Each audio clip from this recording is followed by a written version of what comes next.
Are you looking to learn how to get desired results with your needle felting projects? If so, then you're on the right video, because today I'm going to share with you 5 tips to help you with your needle felting.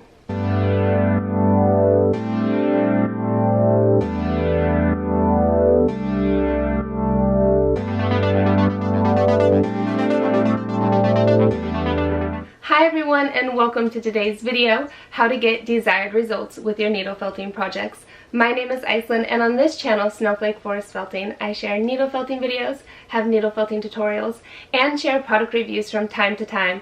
So if you're new and this interests you, please consider subscribing. And if you want to know more about anything you see here on this channel, be sure and check the links down in the description below this video, or leave a comment. I'd love to connect with you there. Now, let's not waste any time and jump right into these 5 needle felting tips. Number 1 is felt your item until it is firm.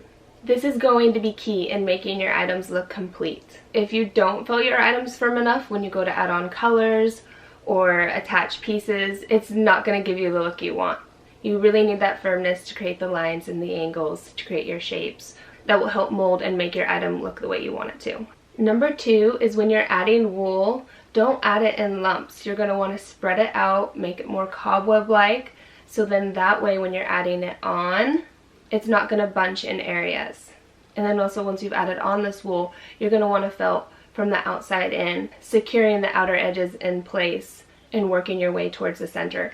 Whereas if you did it opposite and worked center, it's going to pull the wool more in and shorten the length and then start to create a bunching of the wool wherever you're adding it, which then can also create a line. Really use pulling the wool apart and giving it more of a cobweb effect when you're adding it on. There might be some cases where firmness will not be as important with your items, but for the most part, that factor is going to need to be there when you're felting. Otherwise, it will just kind of look like a loose lump of wool. Just remember to have patience with this one. Number 3 is trim your project when you're done felting it. This is a super important step, and I know you've just invested a ton of time in creating your project, but you're going to want to remove all those excess fibers that are kind of loosely hanging around, and then even continue to give it yet another felting step. Tuck any more fibers in that you can and trim off any more that you can as well. I absolutely love using these scissors. They have a bit of a curve, and that allows me to really get into any tiny spots that I may need to,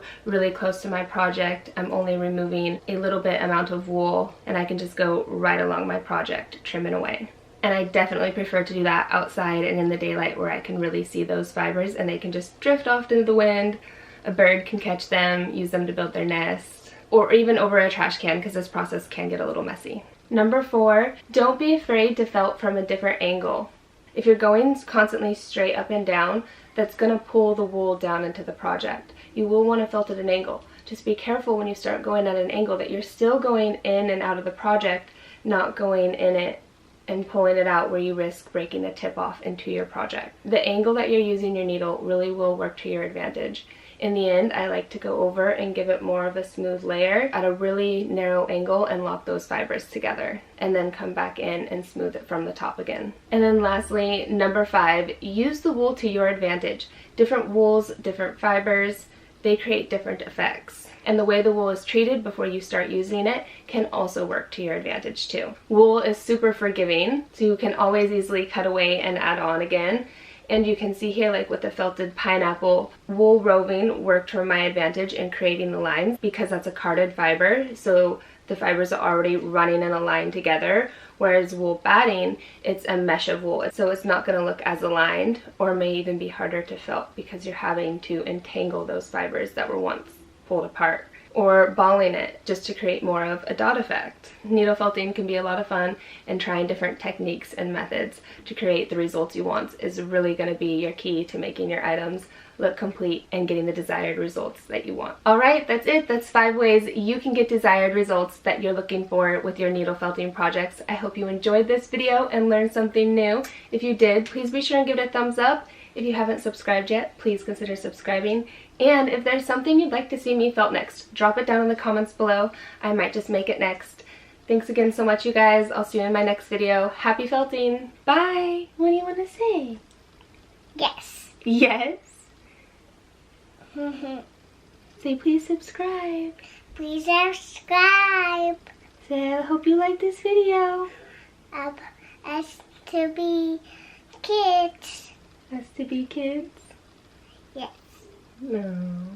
I like help us to be good. Oh, help us to be good. Yes. Are you saying the daddy night-night prayers? Yes. Oh. Pictures? Pictures.